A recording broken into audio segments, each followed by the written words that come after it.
Hey guys, it's TP. The Paincast has our first sponsor, and it's Southern Promotions Group. Southern Promotions Group is your one-stop shop for screen printing, embroidery, and promotional products. It's located in Cleveland, Tennessee, and their office is at 3535 Keith Street. I know Dad has used Southern Promotions Group on several occasions and has always loved the service and the product that Travis puts out. You won't find a better guy to handle all of your team's needs. Check out southernpromogroup.com for more info. That's southernpromogroup.com.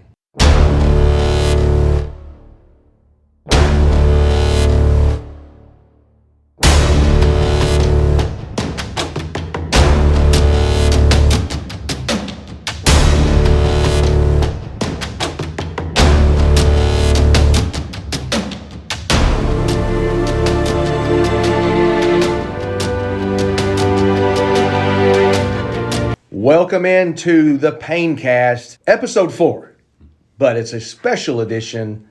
The Braves are the World Series Champions edition. TP is here in the house, Ryan Beamish here in the house, and well, first of all, guys, we're going to get to bed at a little earlier hour tonight. Yeah. Finally. Yeah, and so that late start time is not good for that MLB 8:08 baseball. start time every year gets me. I got beef with Major League Baseball on the start times. It's ridiculous. I'm going to shout out somebody right now, Matt Cooper. He listens to the podcast. Yeah. Our multitude of listeners. It's a growing fan base, guys. We're getting a little buzz. And if you didn't see the video that we released out there on my Facebook today, TP looks like a guy that we just drug in off the street, and then Ryan is dressed to the nines as always. But it's a little promo video there promoting this venture that we've got going here. In my defense, I was not prepared. You did not know no. your dad made you do it, and there's that. You do have that defense.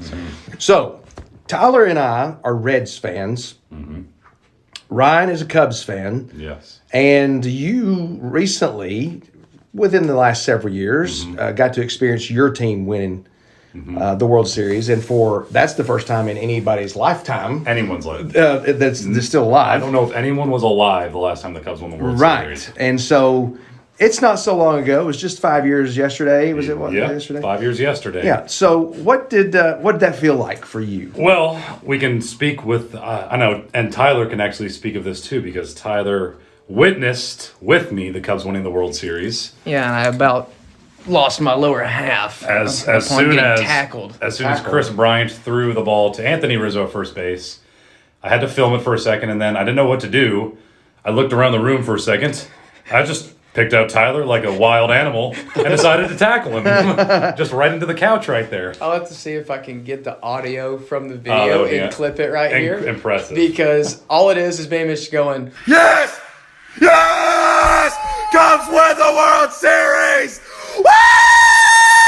and then you see his phone just move this way, and then he just locks eyes on me and just wham! Just knocks me into the couch on top of Tyler Waters. Laid him out. Man, it was crazy. Laid him out. And shout out Tyler Waters. Your Braves won a World Series, Tyler Waters. Yes. Well, that's what I was going to say. Congratulations. That's what I was going to say. Why are we talking about the Cubs winning the World Series? Here's why. Because of the Cubs. Well, the Cubs, right, and lovable losers, and everybody knows the story about the Cubs. My team has won a World Series in my lifetime, in fact, 3. 75, 76, and 90. Tyler, as a Reds fan, 0. He's a donut for his life. But he was also donut for his life with the Braves. Now, here's what I want to say. You're a Cubs fan, Reds fan, Reds fan. We're not Braves fans. However, Closet Braves. we are Braves fans. We are. And almost every baseball fan has a little Braves fan in them. And the reason why, Superstation, Channel 17, TBS. Okay, you guys are a little too young for this. But when I was a kid, now listen, I don't know what age I was, but I remember them coming around when I lived on Elaine Circle in Fort Oglethorpe to sell this crazy invention called cable. What's just that? going to sign you up and you're going to get all these TV stations. Now listen, I'm probably 7, 8 years old around the time. So it's mid 70s, mid to late 70s. This is purely a guess. I don't remember, but I do remember not getting it. So we did not get it. And I was bitter about it because what do you mean I can have more than 3, 9, 12 because those were the local stations, 3, 9, 12, 45, and 61. And 45 was PBS. So it's only, the educational stuff that none of us want to watch. 61 was kind of cool because it had Gigantor, and I know you don't know what that is, but that's okay. Nope. It was a cartoon. And 3, 9, and 12, ABC, NBC, ABC, CBS. So later on, I was able to get cable. I don't remember if it was there or what, but I remember watching, like when Pete Rose got his consecutive game streak snapped, and I think it was 78 that he was 44 games, and the Braves did it. Where Larry McWilliams was the pitcher, Gene Garber was the pitcher that game, and they broke Pete's 44-game hitting streak. I watched that game from my house in Only Lane Circle. And that scoundrel, Sean Souther, was at the game. Sean Souther was at that game, and he also saw Elvis Presley in concert, and he is an absolute scoundrel for both of those things. But I digress. Anyway, so I've gone a long way to tell this. The bottom line is you watched, and we've talked about this before, if you want to watch baseball of the evenings, you watch the Braves. And the Braves were terrible. They were beyond terrible. I can't even describe to you how bad they were. Then they won inexplicably, and we all thought maybe they're good. It's like 82, 83, something like that, I don't remember. But for the time period from like 77, I don't know, to whenever they won that division, they were terrible. But you watched it anyway because it was baseball. Mm-hmm. All right. Also, Cubs, WGN, you got to see them in the afternoon. So you watched, there's a whole nation of people who are Cubs fans or Braves fans because of those two stations. Now, you can practically watch any game. You can, it doesn't mean anything anymore. It's not special to get to watch your team on Saturday game of the week. It's just not. But because of that, Braves called themselves America's team. I think we've talked about this a little bit already. Mm-hmm. So you can't love baseball and especially be my age and not really like the Braves unless you're just being a tool and trying to say that you hate the Braves. I've done that with friends before, just trying to pick at them. But the bottom line is everybody knows about the Braves, especially people who are older than you guys because that's what they did. They watched. So everybody got to experience their team winning the World Series, a little piece of that.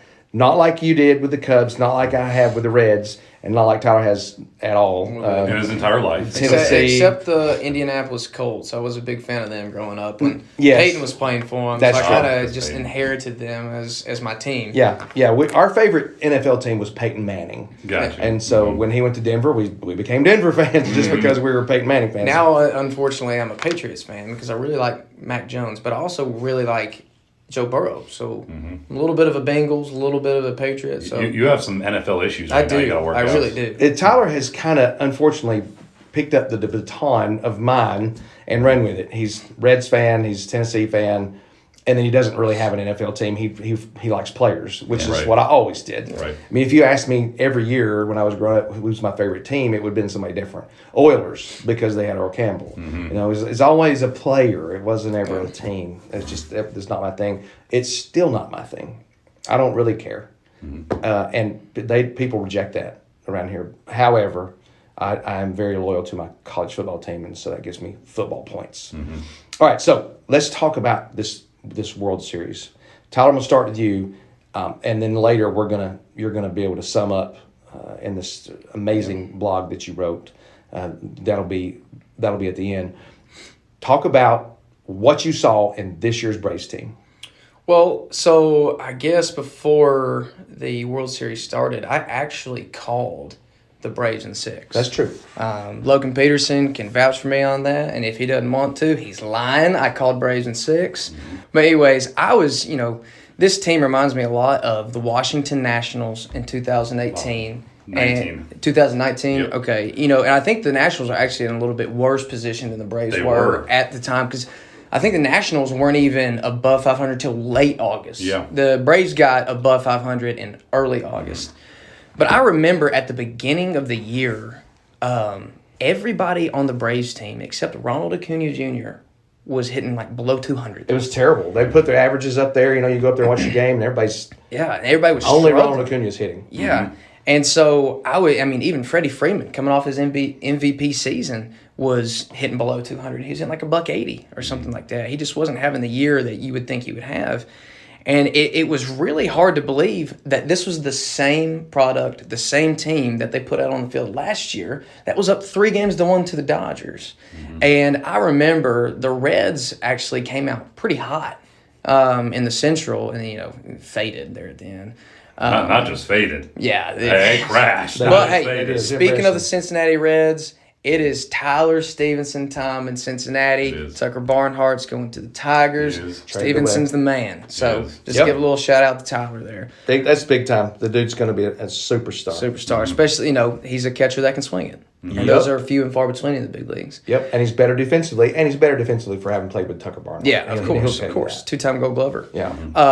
But man, the Braves were just playing so bad at the beginning of the year, and even getting towards the middle of the year, right towards the All-Star break, I was just shocked that this was the same team that they had from last year. And and then they lose Soroka again. He's walking into the clubhouse and snaps his Achilles Again. which is just a freak accident. You feel terrible for the guy. And then not to mention, the All-Star game is taken out of Atlanta over some bullcrap political stuff, which just should have never gotten involved. If we talked politics on this show at all, we would light that decision up. Yeah. We would. But Or since not. we That's all. That's I'll say. But we're about it. cordial around here. Yeah. aren't we? Yeah, That's that's all all I I'll gotta say say. about We're about diplomats. Yeah. But I think I think a lot of people feel that way. Republican, Democrat, they just didn't agree that that should have happened. But anyways, I was talking to Dad on the way down here. This was when I really think the Braves turned the corner. Now, this is a hot take, and I'm sure a lot of people out there will not agree with me on this. I thought the team got better when Ronald Acuña Jr. got hurt. I really do. I think, he's a good player, right? But what did it force the Braves to do?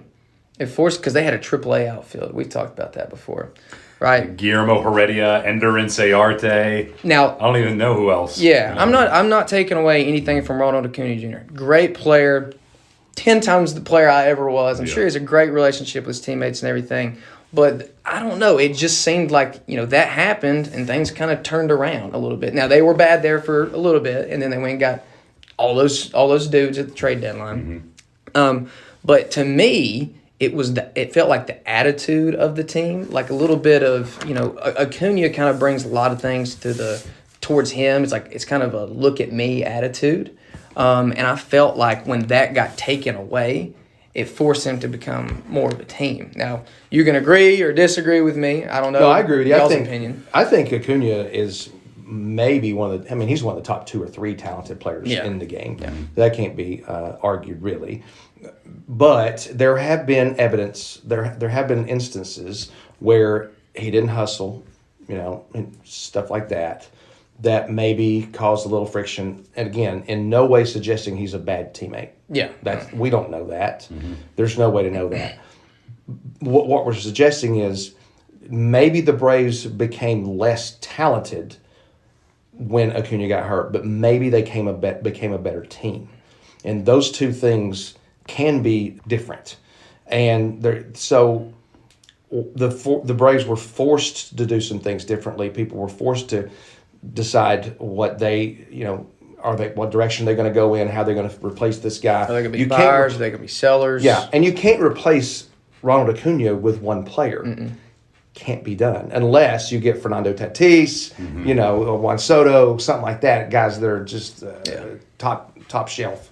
So you couldn't replace those guys. One guy. So you had to go get a collection of guys, and that's where it leads into the GM. And I'll save my talk for that. But Ryan, I'll let you talk next.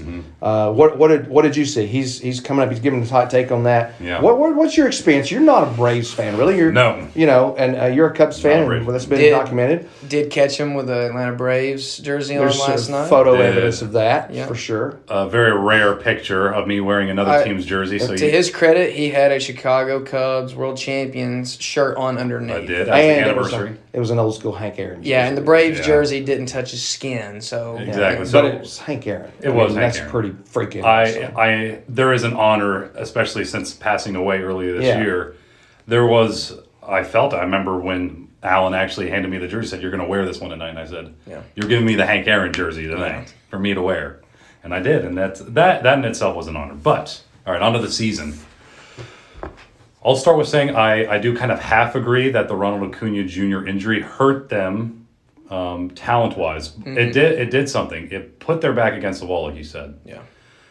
What are they going to do now? Like, there's no wiggle room. There's no, like, he was done for the year. Tore his ACL, done. Like, he's not coming back. So you have to go out there and understand. And then, I'm sure you'll talk about Alex Anthopoulos going out there and like saying not giving up. But the trade deadline was the biggest for me. The turnaround, not necessarily the Ronald Acuña Jr. injury, but I understand where you're going there. Yeah, because the Acuña thing caused him to do that. Correct. I understand that. Yeah. I understand that. But I don't know if it necessarily caused them to make such a good moves that they did, though. Like trading Pablo Sandoval for Eddie Rosario. Yeah. Pablo Sandoval gets released the next day. Yeah, they gave Rosario to the Braves. Yeah. They gave him to the Braves. Guardians. The Guardians. The Indians. But Eddie Rosario ends up being the NLCS MVP. Yeah. For Pablo Sandoval. Yeah. Impressive. Who also gets the World Series ring. Who gets it? He gets a World Series ring. By the way, great trivia right here. As a great trivia, Pablo Sandoval has more World Series rings than Mike Trout has games played in the postseason. Wow. So there you go. Mike Trout has played 3 games in the postseason. Pablo Sandoval has 4 rings. I was about to say now. he's got 4 because he's with the Giants for 3 years. Yep. And here's another. Just hold where you're at. Another like real interesting stat: the NLCS MVP and the World Series MVP were both trade deadline acquisitions. That's the first time that's ever happened in big league history. Incredible. Just the knowledge and the confidence to actually make those moves when you don't even know if you have a chance at the trade deadline still. Like the Braves did. They didn't know. Like they didn't even know to make the playoffs. The Mets were in first place. Like I've said this before, the Mets, in classic Met fashion, had a first place lead for 102 days, and they didn't even make the playoffs. Yeah. Way to go, Mets. Way to go. But like I said, Jock Peterson, and we've talked about chemistry before. Jock Peterson wasn't obviously, he's not like this great hitter. I mean, he's got power potential and all that, but he's not Ronald Acuña Jr. Yeah. But he goes in there and you hear the stories from all the teammates in there. This is not our story. This is what the pitchers say. This is what Freddie Freeman and Dansby Swanson say. Right. He changed the culture of that team when he arrived. Mm-hmm. He pretty much, like he said, he brought some swag. He brought some swag. He brought some confidence. You can't measure those things. All these people who are, and I like my stats, and don't get me wrong, you all know that, but there's things that you can't measure that for some reason, people like Jock Peterson fire this team up to do something different. And it probably matters in baseball more than anything else. Baseball is a grit sport. It's a grit sport. Football, if you're bigger, faster, stronger, you're probably going to win. It's the one sport where physicality very rarely comes into play. Right. I mean, it does, but just not as often as other sports. Of course. It's almost like a weird style of endurance that comes into play, like a mental endurance that you really don't see in any other sport, just because it's a marathon. Yeah. 162 games, that's, you don't realize how difficult that is. It's unbelievably difficult. Yes, if you make it all the way, that's 3 series, a 5, a 7, and a 7. Yeah, you're up to 180 games. That's plus your spring training. Now you're up to 200. Exactly. Yeah, it's crazy. So back to it. The person they traded for Jock Peterson was probably their biggest trade that they had, was a guy named Bryce Ball, who's probably going to be the starting first baseman for the Chicago Cubs pretty soon in the next few years. Mm-hmm. Assuming they don't get Anthony Rizzo back, which it doesn't look like it. Anthony's probably going to stay in New York. But one other thing there, look at all the former Cubs that were on this Atlanta Braves team. I've got to say, I got to bring it up. Soler. Jock Peterson, Jorge Soler. Look at this. Jorge Soler is the right-handed Jock Peterson. I mean, cannot hit for average, but boy, he can bop it. Absolutely. He ran into that one yesterday. He did. Oh, woo! Absolutely mashed. I saw someone, I think it was Brian Songer on Facebook. He said, "All right, that's it. I'll say it. He hit that one into the Soler system." Come on, that's such a dad joke. Yeah, it is bad, Dad. But look at this. And as a coach, I'm sure you can attest to this before. Jorge Soler was hitting 190 going into the playoffs. And even early in the playoffs, he wasn't really doing anything. I mean, he hit the home run in to lead off the NLCS, wasn't that right, in Game 1? Oh, that was the World Series. Sorry, World Series, and then Game 3, hit a home run in the 7th inning. Yeah. And then he hits pinch hit. A pinch hit home run. And then he hits an absolute rocket out of. Well, you had to be very careful. I don't know what you about to say. That was.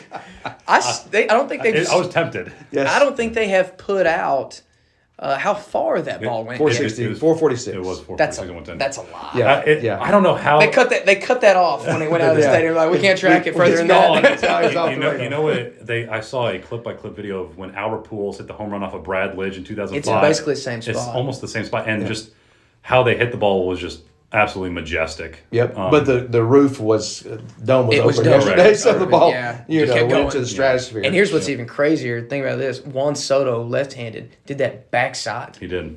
He hit a ball like that backside, He did. which is unbelievable. freakish. Yep.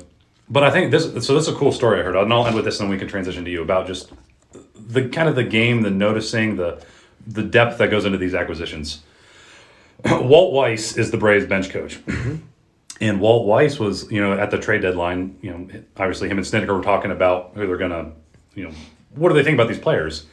Walt Weiss obviously used to be with Kansas City, and he has some connections there, so he's talking about Jorge Soler being on the market, and he sees Jorge Soler hitting on video. And Brian Snitker said earlier to Walt Weiss that Jorge's going to be, if we get him, he's going to be a guy that's just going to come off the bench, for example. Like, he's going to be a right-handed guy off the bench, and that's it. And Walt was like, no. I'm watching this guy hit right now. I'm seeing this film. Like, we may have to transition back to like 2 years ago, Kansas City, when he hit 47 home runs. Yeah. But he's got something special that he can do for us. Like, get him, and we're going to work with him. Like, he may not turn out like, it's a risk. Obviously, it's a gamble. Yeah. But Walt was saying, like, this guy's got more in him than just being off the bench kind of guy. Right. He can actually provide a spark that we need. And he said that to Brian, and Brian, he was like, okay, we'll buy into that. And eventually, when they did get Jorge, that was part of their plan the whole time. For that second half of the season, they're going to build him up to be a guy that they could rely on in these situations in the playoffs. And I mean, credit to Walt Weiss, the bench coach, for seeing video and talking to his former contacts in Kansas City and understanding what the game actually is and projecting that out further. I mean, to me, that's a job as a coach right there, what you're supposed to do. Absolutely right. And to Snitker for listening to us. Exactly. And for trusting him. Talk about a new addition this year for the Braves, bullpen coach Drew French, the guy that you and I played for in our first semester at Lee. He was there for a semester. I mean, he was a dude. You knew that he was going somewhere. And then right before we go on our trip to the Dominican, he's like, guys, I'm not coming back. I'm actually going to be a professional pitching coach in the Astros organization, which is crazy because, time's a flat circle. He comes all the way back as the Braves bullpen coach in the big leagues, in the playoffs, in the World Series, and beats the Astros, where he got his professional career started. So I thought that was pretty cool last night. I mean, they showed him a couple of times during the World Series. I thought about going down there on Sunday night and yelling at him, but I didn't think he would remember me, so I just laid How off. could he not remember TP? Right, Everyone remembers TV. Yeah. Easier job. Major League bullpen coach, Major League first base coach. Easier job. First base coach. I think Ron Polk said that's his dream job. Yeah. Ron Polk said that's his dream job is to be a first base coach in the big leagues. He said you don't do anything. You just have to hold on to their stuff. Yep. Yeah. That's true. I mean, it's amazing. It's kind of true. I mean, I'm sure they do more. They do more. It just doesn't look They're not like making any decisions as to go. Like people got mad about the coach should have told Duvall, what? The guy's a big league player. It's right in front of him. I told my high school players that they didn't listen. They didn't listen. I taught my 12-year-olds to do that. But the third base coach now, that's your position, isn't that? That's my position on sending people home. Yes. And here, let me say this to you. All the people out there whose kid plays the ball or coaches who are coaching third base, number one, if you're not sending people home, enough people home, you're not getting people thrown out at home, you're not sending enough people home. Stop worrying about what those people in the stands are going to think and send those players home. Sometimes you got to make two perfect throws to get them out. And in high school, that's not done a whole lot. So if you're not getting guys thrown out at home, you're not sending enough guys. And for the parents sitting there, shut up. He's sending more people home. They're going to get thrown out at home. That's just how it works. All right, so let me talk about the GM for a minute. The GM's job, of course, is to make pick the team and have the team out there and a million other things that we'll never know. But the only time you really hear about the GM is kind of like the offensive line in football. The only time you really hear about it is when the quarterback gets sacked. If they're doing their job, you don't even know. I used to say when I was umpiring a game, the biggest compliment I could get is when people even go, who umpired that game? Like, there was, no one had to look at me. But a GM, same thing. And there has been plenty of talk, but I still don't think he's been given enough credit. The dude made perfect moves. He didn't make, this move worked out, but this move didn't. Everything was perfect. All of them worked. Everything was perfect, and he gave up really very little by comparison. I think they talked about it last night. He only took on like $10 million worth of salary from those guys. It's perfect. It was absolutely perfect. And so many times we love to talk about baseball and what we would have done here and all this kind of stuff. Mm-hmm. But, I mean, no one can say anything. You're just like, that was perfect. I wouldn't have traded so-and-so. You wouldn't have traded Pablo Sandoval? Because, yeah, you would. Yeah. Mm-hmm. I mean, that's why we're sitting here doing the podcast, and he's the general manager for the World Exactly. Series champions. But what a perfect job he did. And Snitker, how can you not be happy for that guy? Yeah. Baseball lifer. Same organization for 45 straight years. A couple of demotions. He'd been up to the big leagues. He got put back down in the minor leagues just like a player. Yeah. And then he gets his shot. And the dude, I mean, they've won 4 straight National League East, and now they won the World Series. Yeah. I mean, I was happy for all those guys. For Freddie Freeman, been a Brave his entire career, 2007, Brave. I think. Yeah.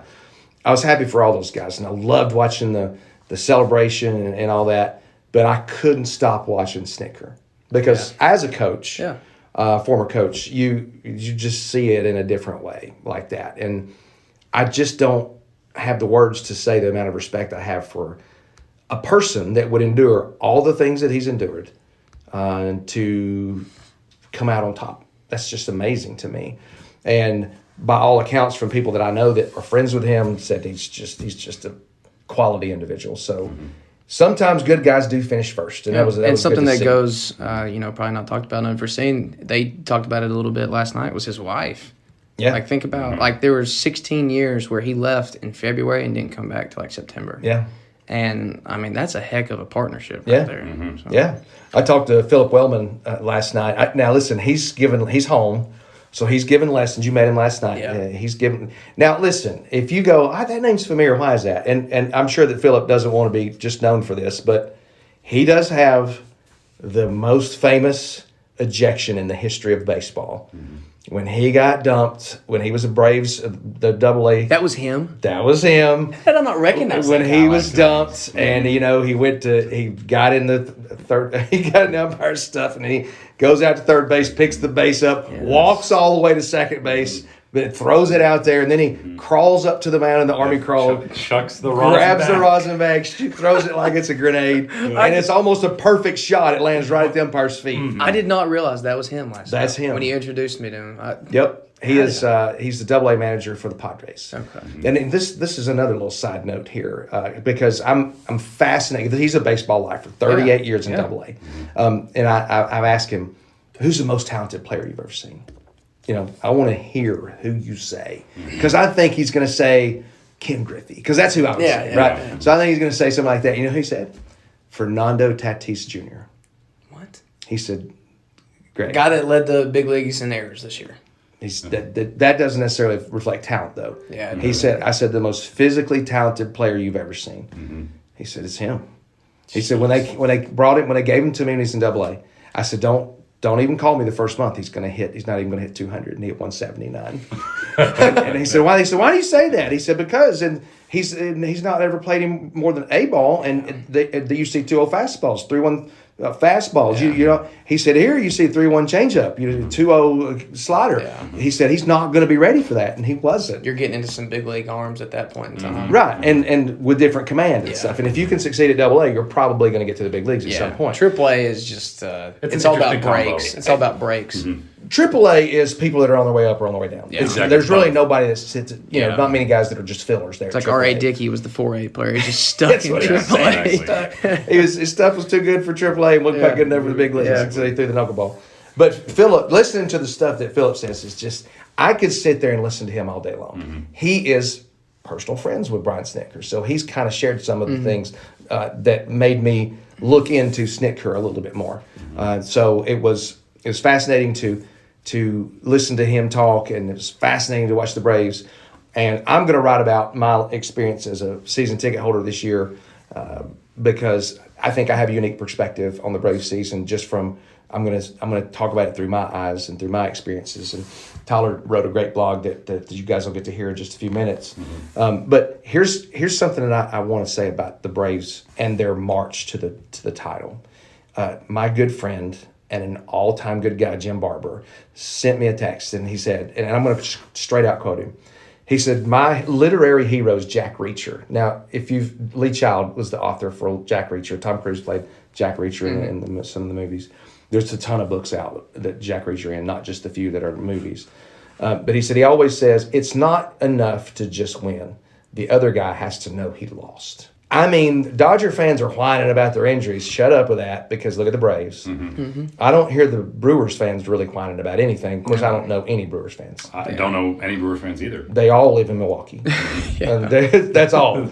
And then I've never been there. So I haven't heard any outrage there. Dodgers fans have been awful with the whining, but they're always awful with the whining because they're the Dodgers. And they're from the West Coast. So. No, some of the people around here, like Rusty Ray, is a Dodgers fan. But I don't hear Giants fans ever complaining, though. But that's because the Giants had a 5-year stretch where they won 3 World Series. That's true. They got a little swag about it. Yeah. But the Dodgers fans whining about that. And now, in Rusty's defense, he did pull for the Braves too. He was excited for the Braves because he's from the South, and that's a law. And Rusty is an all-time good guy. He is an all-time good guy. There's no question about it. His son is evil.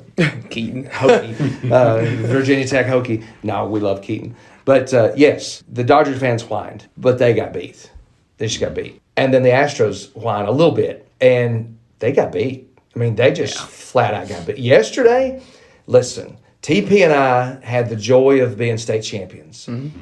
And I never, like, we won the state in softball at Gordon Lee, and it was a tight game, and it was different. And I was an assistant coach, so I really wasn't making any decisions at all. Dana does all that.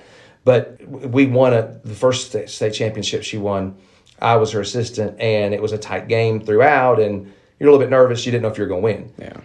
But when we won at Macaulay, we won that game 8-0. Yeah. And from the third inning on, there was no doubt we were going to win. Yeah. Elliott was on, and you could just tell they were done. They were beat. They were done. What he just said, his quote. That's exactly what happened in our game. Exactly what happened. It's not enough to win. The other team has to know they lost. Yeah. And the Astros knew they lost. They knew it. Like, if you were watching that game and paying attention, if you have some feel about baseball, you knew it. When Soler hit the home run, it was over. It was over because Fried.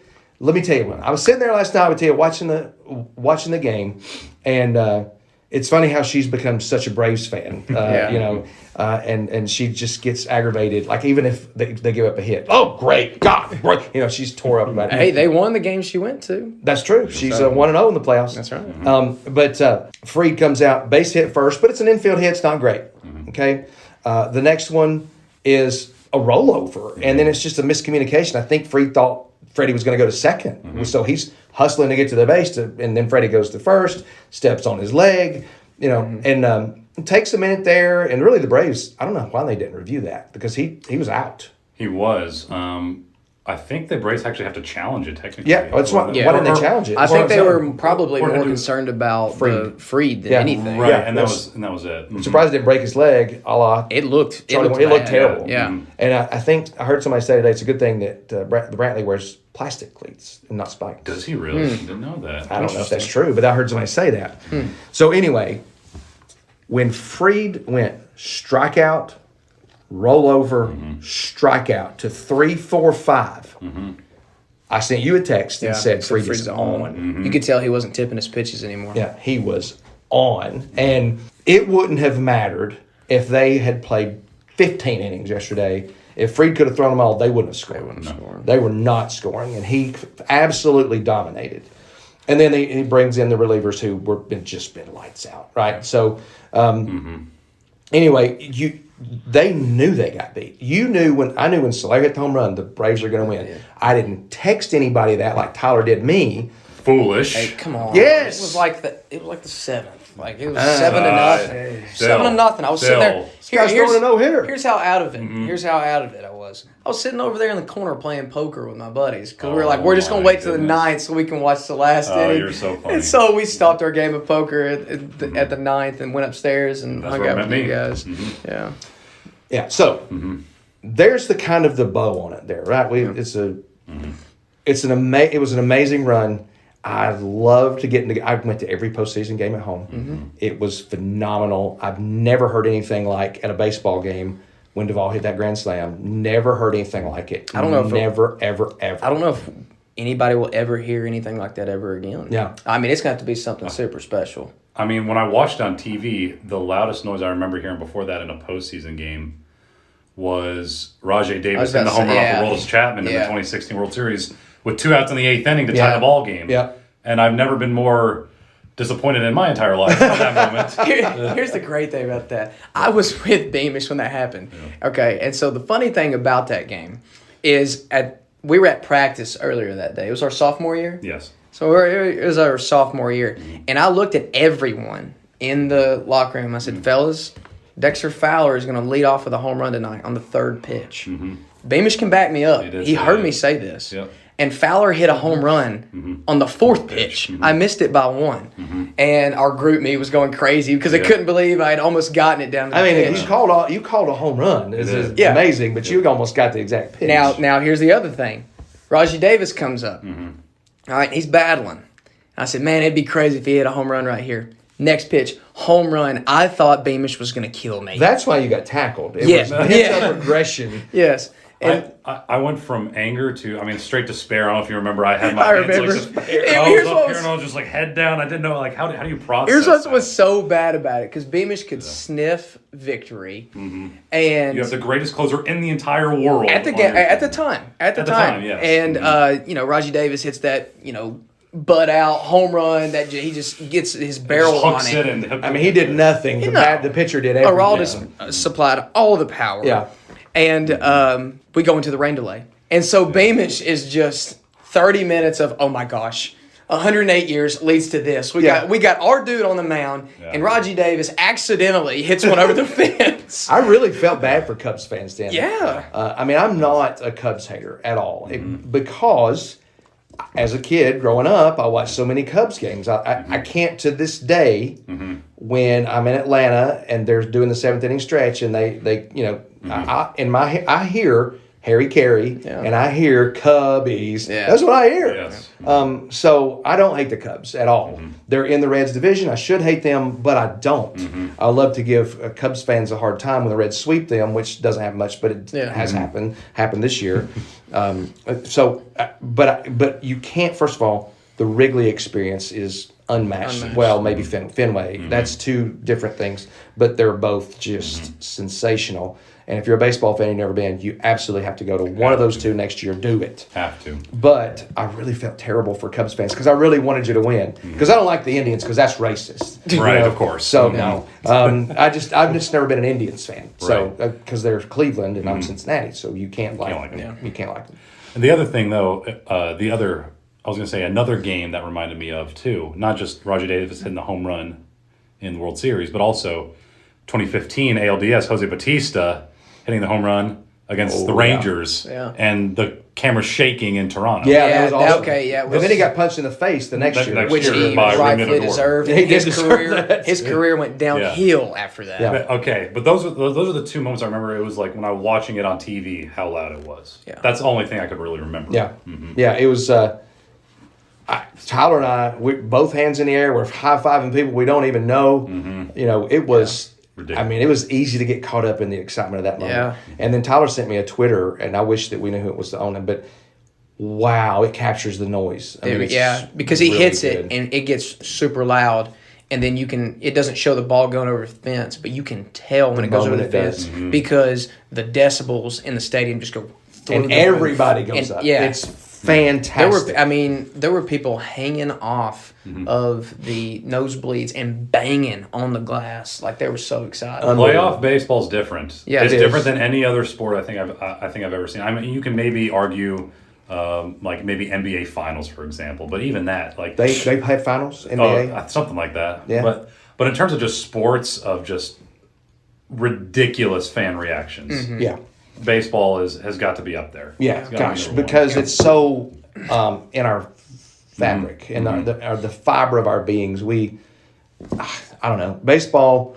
What do they say? It's hard not to be romantic about baseball. And so many different quotes that you could say, but golly, to see that many people be that united in one thing happening and they just go crazy. It was because Braves fans are so desperate for a winner. Atlanta is so desperate. I was about to say, for a not winner. just is the Braves organization, Yeah. it's the It's the entire city. city of Yeah, Atlanta. yeah. And you could even say probably the state of Georgia. Right. Because, I mean, I think Atlanta United, their MLS team or whatever, won something last year, but nobody was. I mean, What is that? I'm sure there were a lot of people excited about it, but it's not something that, not the Braves. that they can beat their Yeah. chest about. And it's not the Braves, it's not the Falcons, it's not the Georgia Bulldogs. Yeah. They're the overrated Georgia Bulldogs. Yeah, well, I mean, geez, I might be getting proved wrong. But, I mean, But I don't know. Hey, time will tell. Time will tell. But we talk about like the Falcons being up. What was it, 27? 28 to 28 to 3 3 against the Patriots. Yeah. And Maybe just run the ball. Maybe just run the ball. Maybe. I know I'm just a dumb baseball coach. That made me believe the curse was real. And then last year,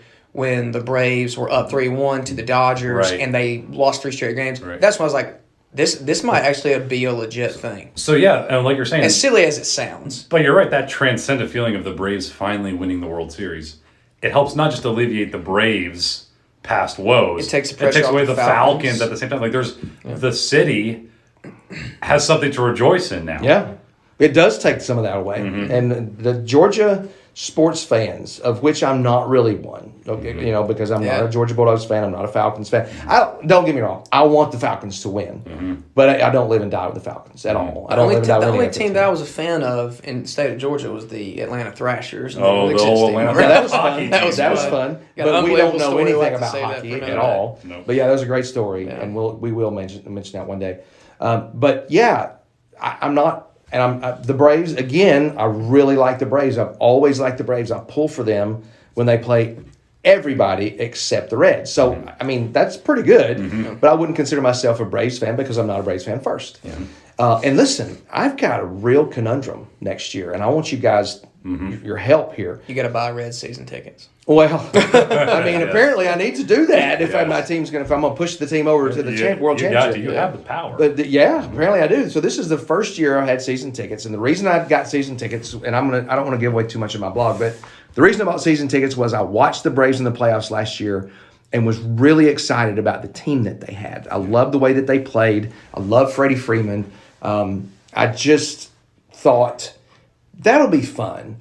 The All-Star game is going to be there, so I really bought the tickets mostly because the All-Star game is going to be there. I could guarantee myself a ticket, 2 tickets, but also they were fun to watch. And I remember them being at 3-1. I thought they're going to go to the World Series, and I'm not going to get to go. Yeah. And so I thought next year they got a chance to go to the World Series, and I can get tickets. So there was a lot of things that went into that deal. Okay, so this year loved it, had a great time. Seats were a little high, so I thought next year, it's been a good Drop year. it down. I can go down a little bit, afford to pay a little bit more for the tickets. I wouldn't want to go any lower than the third level, though. Yeah. I think that's the best place to watch the game. And then the seats are really good next year. Yeah. They're good. And we're not on the end. I think we're in the middle of the aisle, so nobody's going to get in front of us. Gotcha. And I think there's a clause in mine that if somebody stands up in front of me, I get to punch him in the back of the head. That's fine. That's good. So without penalty. Without penalty. Yeah. So But with actual prizes, They actually have to be removed from the stadium. Yeah, Yes. yeah, especially that guy with the Colin Kaepernick hair, who Bob I Ross. couldn't see no matter what he did. His hair was gigantic, and then he wouldn't sit down, so it made it doubly worse. And so whatever, I considered throwing him off the whole thing, but then I don't want to go to jail. All right, so anyway, next year's tickets are better. I've got tickets for next year too. I don't know that I'll be giving them away next year because they cost a little more, but maybe I will. And the Braves, their first game, they're going to get the banner. They're going to do all the celebration. Guess who they play? The Reds. They play the Reds. Oh, yeah. I've got a problem. I've got a real problem. What am I going to do? Because I'm the Reds fan. And this year when they played the Reds and we went down there, we all wore our Red stuff. Yeah. Well, I don't- mean, because here's the thing: we've been Reds fans our whole lives. Yeah. And now we actually have a personal relationship with somebody Yeah. who is a dude, and so that makes it even harder. Yeah. But I want to honor the Braves. And, hey, congratulations. This is my team, though. I'm a season ticket holder. That's bad. That So is I know bad. what people are going to say. Just give me the tickets and you don't have to Yeah. go. No. Forget it. I'm going. He's going. All right. It's in April and it's going to be on a Friday and we're going to freeze. Yeah. But we're going. So I don't know what to do. I started thinking about it last night. I mean, it's already on my mind. Or what am I going to do? Am I going to wear my red stuff? Because I probably will. But it's the Braves celebration. Everybody's going to go, what are you doing? Maybe at the beginning of the game you wear what you wore to Game 5 of the World Series with me because everyone seemed to love your jacket. They did, They and the loved your hats. hat. Yeah. And then when the game, right before first pitch, you just take all that off, put it in a bag, and wearing your Reds gear underneath. Like NWO. I just to change. Oh my goodness. Yeah. Old school wrestling reference right there.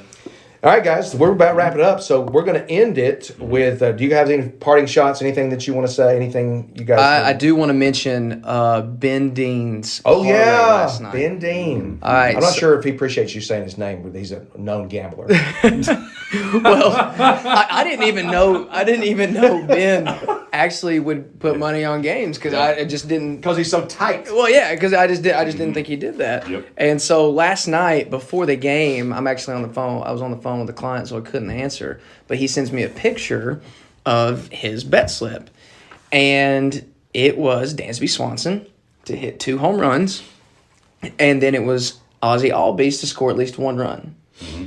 Okay, so obviously the Swanson one paid out more, but he put them together. Mm-hmm. Okay, so he put down $10 to win $2,200. Mm-hmm. And the first AB, I wasn't watching because I was on the phone, and Albies was on second base, and Swanson hit one to the warning track. Mm-hmm. And he calls me again, and I didn't get to answer because I was still on the phone with the client. And By the way, never mind. We won't talk about it. But anyways, so I call him back once I make dinner and everything, and I'm like, dude, what's up? And he says, have you looked at my bet slip? And I was like, no, but I'll look at it right now. So I looked at it, and I was like, man. And, about, 20 minutes later, Ozzie gets on base. Mm-hmm. And then he gets to second base, and Swanson's up. Mm-hmm. And there was a couple pitches that, I think whoever was pitching for the Astros, he left a couple of sliders up in the zone, and Swanson just missed him. Mm-hmm. Yeah, he just missed him. And I literally had told everyone in our apartment about Ben's bet. Mm-hmm. And I kid you not, as soon as I got telling them about it, the next pitch was that fastball up and in, and Dansby crushed it. Mm-hmm. And we all went, of course, we went nuts because Dansby hit the home run to make it 5-0. But we're also going nuts because Ben's 2/3 of the way there. Mm-hmm. Albie scored, and then Swanson hit his first home run. Mm-hmm. And so what was even crazier about it was Swanson had 2 more chances to get that second home run. So we thought, you know what? Maybe they're up late in the game, and Dansby just hits a meaningless home run, but he makes Ben $2,200. I told Ben, I said, man, if this hits, you ain't going to work tomorrow. He goes, I'm not going to work tomorrow. This hits. I'm definitely calling out. But I just thought it was crazy because it made, the game got out of hand, and they were wearing them out. Fried, had his Glavine moment. Glavine and very similar numbers. Yeah, the 95 World Series. Yeah, cool. In the 95 World Series, Glavine I think gave up 1 hit, 6+ innings, 8 strikeouts. Yeah, and then Fried 8 innings. It was 8 innings. And then he walked 3 guys. But Fried went no walks, 6 Ks, 6 innings. I think 3 hits or something like that. Yeah. But that bet made it a little bit more interesting because every time Swanson got up, the whole apartment was like, "All right, okay, we got to cheer him through this." Hey, we were hunkered down at the house too. We were pulling for Ben Dean. Yeah, he's that's a crazy bet to make. Yeah, and considering he's 1 home run away from hitting it, he told me Swanson hadn't. Besides hitting that home run, he hadn't really had a good World Series. He goes, he's due, man. I just know he's due. I was like, okay. Mm-hmm. And I was like, I'll take your word for it. You play baseball, And sure enough, in that second AB, he just hammered that ball. Mm-hmm. No doubt. As soon as he hit it, we just all went nuts. Mm-hmm. And I couldn't find my phone. I went nuts for Dansby, but I also was running throughout the house without like a chicken with my head cut off going, Ben Dean, looking for my phone. Yep. And I called him, and him and Zane are at the apartment just going nuts. And Zane doesn't really watch baseball, and like Ben and I do. And Zane was excited, so that's when he knew it was pretty cool. That's always fun. Those are the exciting things that baseball can also bring out. Yeah, like that. Mm-hmm. Yeah, and there's no locker room or dugout. There's a bus. There's nothing like hanging out with a bunch of baseball players. With dudes, man, it's bad. We can't. I don't know that we can actually even do a podcast about it. No, can't even disclose the things that go on, the secrets that just. It's very guarded. Yeah, for very good reasons. It's a fraternity that we're not talking about it. So. It's basically Fight Club. You don't talk about it. You don't talk about it. That's right. My final parting shot. How many more days till baseball season opens? I don't like the no. day after the World Series. Yeah. It's been fun this year because of the Braves. It has. But yeah, I don't like it. Yep. The next day you always get the withdrawal. And it's just It's gonna be a tough winter. Not gonna lie. It's gonna be a I tough got home today and Tia said, "What game's on tonight?" I said, "There's not any games on tonight." She really say that? Yeah. Come on. Oh, Come on. Tia. She, Come on. Come I think on. she was. I Joking. think she was actually being ugly to me. So, but Well, anyway, she's never ugly to you. so you're going to edit that out, right? Well, I'm sure you do the same thing, so it's probably rightfully Not so. me. I'm an innocent victim. So, all right. As we close, we're going to have TP's going to read his blog, and I'm glad that he's not reading it in front of me because I read it already today and cried once already, so I don't need that. Anyway, for my work son, Ryan Beamish, my real son, Tyler Payne, this is Greg Payne. This has been the Payncast Special Edition. Braves are the World Series champions. We'll talk to you again soon. The game knows. I haven't written on this blog since I was a sophomore in college. Crazy to think that was almost 5 years ago. But there's not a better time to start writing again than the night the Atlanta Braves won the World Series, right? The Atlanta sports curse can finally step to the side and become a distant memory. That organization, that city, and those fans deserve every bit of this after what they have gone through this past year, not to mention the 25 years prior to that. To me, tonight was the biggest the game knows I've ever seen. There's also a little deeper meaning to that, and I'll get into it later. The Braves lost their best pitcher, Soroka, their best all-around player, Acuña, their home run leader from the 2020 season, Ozuna, and the city/organization got the All-Star game stripped away from them for no good reason, and more. By more, I mean they lost Necro to cancer at the end of 2020, and they lost Hank Aaron about a month later to natural causes. If you have gone to at least one Braves game this year, you've seen the big 44 in the middle of the outfield all season. Hank Aaron means more to the Atlanta Braves than any other player in the history of professional baseball has meant to an organization. I mean, the first player that always comes to my mind when I think of the Atlanta Braves is Hank Aaron. I coached a 12-year-old baseball team this past summer, and our shortstop was number 44 because of Hank Aaron. He was born in 2009. Hammerin' Hank played his last professional baseball game in 1979. Talk about impact on multiple generations. That was Hank Aaron. I think most everybody that knows me knows that I'm a Cincinnati Reds fan. However, this year, my dad bought season tickets for the Atlanta Braves. I thought he was crazy at first, but it was so exciting to watch the Braves last year and that run they went on. I was out in Texas visiting some friends during the NLCS last year, and I kept checking on the Braves score. I even demanded that we go to a restaurant that had a TV so I could watch the game. Unfortunately, the Braves' run came to an end after being up 3-1 to the hated Dodgers. So, this year, I became a bit of a closet Braves fan because I attended so many games. This is where the deeper meaning to the Braves World Series win comes into play for me and so many others. I was born in 1996. That means I've never seen the Braves win a World Series during my life, since the last time they won it was in 1995. I'm a baseball guy. I played it from the time I was 4 years old to the time I was 23. My first word was ball. I played with some elite level players growing up. Several of them are now in the big leagues. I was on a team lucky enough to win a state championship in 2014. I played college baseball, and it paid for my college tuition.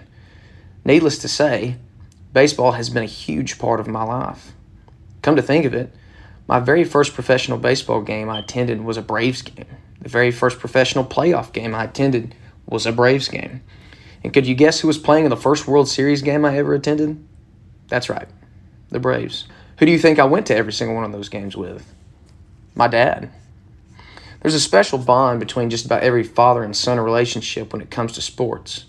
It's unique. It gives the two something in common that they can cheer for and share throughout the course of their lives. They rejoice in victory and sulk in defeat. For Braves fans my age and younger, they've sulked in defeat. At Game 5 the other night, a guy that my dad has become friends with throughout the season was showing us pictures of his son and how he wished he could be there. The kid couldn't have been more than 2 years old, but for Halloween, the child was wearing his Braves gear. The guy had a tomahawk in his hand that had certain dates on it. What those dates meant, I'll never know. But they were definitely important because a couple of those dates were several years ago.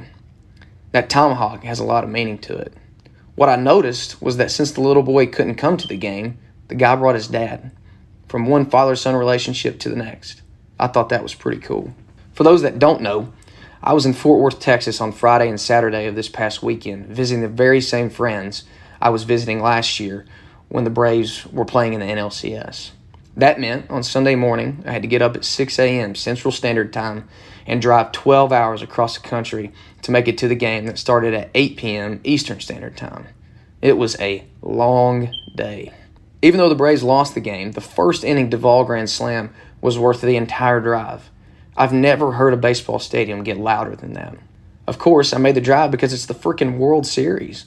But it was also the freaking World Series with my dad, the very guy that introduced me to the sport. I wasn't going to miss that for anything. Then, tonight, when it became increasingly obvious that the Braves were going to win it, I texted my dad, "I can't believe the Braves are actually going to win it." He promptly replied, upset with me because he thought I was going to jinx it. That made me laugh. Then, later on, I went upstairs to the apartment above me to watch the final inning with a bunch of people. As the inning began, I noticed a guy had his phone in his hand. He was FaceTiming his dad. In the movie Field of Dreams, one of the more iconic scenes in cinema is the final one. Ray Kinsella, right before his dad is about to disappear back into the cornfields, calls out to his father and says, "Hey, Dad, you want to have a catch?" Last night was a want-to-have-a-catch moment for Braves fans all across the country. It brought out the little boy and grown men. It brought together father and child for a moment that has long since eluded them. It brought a city together after years of heartbreaking sports losses. For once, all eyes were on an Atlanta sports team to do the improbable and the unthinkable, to finally climb that mountain that has stood in their way for so long. Tonight, for Braves fans all over, they'll be asking themselves, is this heaven? No. It's Atlanta, but it sure does feel like it.